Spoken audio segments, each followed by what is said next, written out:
மாநிலம் முழுவதும் அரசு போக்குவரத்து கழக தொழிற்சங்கங்களில் ஒரு பிரிவினர் வேலை நிறுத்தத்தில் ஈடுபட்டுள்ளனர்.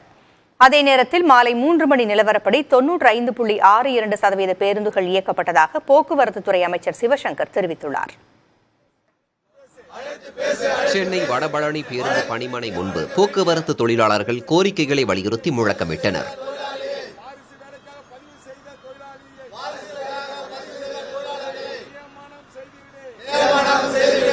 இதனிடையே வடபழனியில் இருந்து பேருந்துகள் காவலர்கள் பாதுகாப்புடன் இயக்கப்பட்டன. ஐயப்பன் தாங்கல் பேருந்து பணிமனையில் மாநகர போக்குவரத்து கழக மேலாண் இயக்குநர் ஆல்வி ஜான் வர்கீஸ் பேருந்துகளின் இயக்கம் தொடர்பாக ஆய்வு மேற்கொண்டார். பல்லவன் இல்லம் முன்பு உதவி ஆணையர் தலைமையில் காவல்துறையினர் பாதுகாப்பு பணியில் ஈடுபட்டனர்.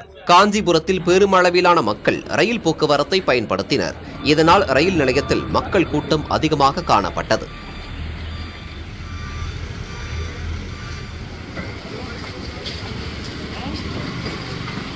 திருச்சி மத்திய பேருந்து நிலையத்தில் பேருந்தை இயக்கிய ஓட்டுநரை சக ஓட்டுநர் பேருந்தை இயக்கக்கூடாது என மிரட்டல் விடுத்தார்.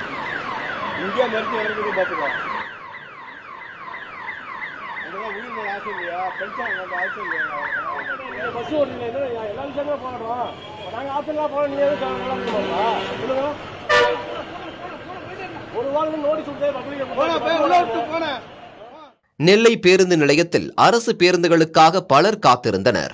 குறிப்பாக பள்ளி கல்லூரி மாணவர்கள் பேருந்து நிலையத்திலேயே நீண்ட நேரம் காத்திருக்கும் நிலை ஏற்பட்டது.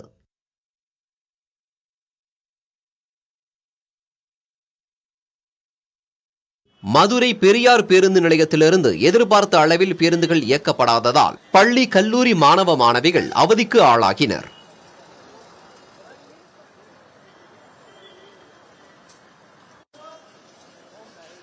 தஞ்சையில் ஜெபமாலைபுரத்தில் உள்ள அரசு போக்குவரத்து கழக பணிமனை முன்பு போக்குவரத்து தொழிலாளர்கள் ஆர்ப்பாட்டத்தில் ஈடுபட்டனர். பேருந்துகள் போதிய அளவில் இயக்கப்படாததால் வந்த ஒரு சில பேருந்துகளில் கூட்டம் அலை மோதியது.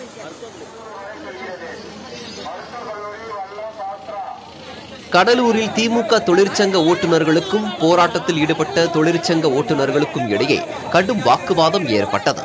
பேருந்துகளை இயக்கக்கூடாது என வலியுறுத்தி போராட்டத்தில் ஈடுபட்டுள்ள தொழிற்சங்க ஓட்டுநர்கள் வாக்குவாதம் செய்தனர்.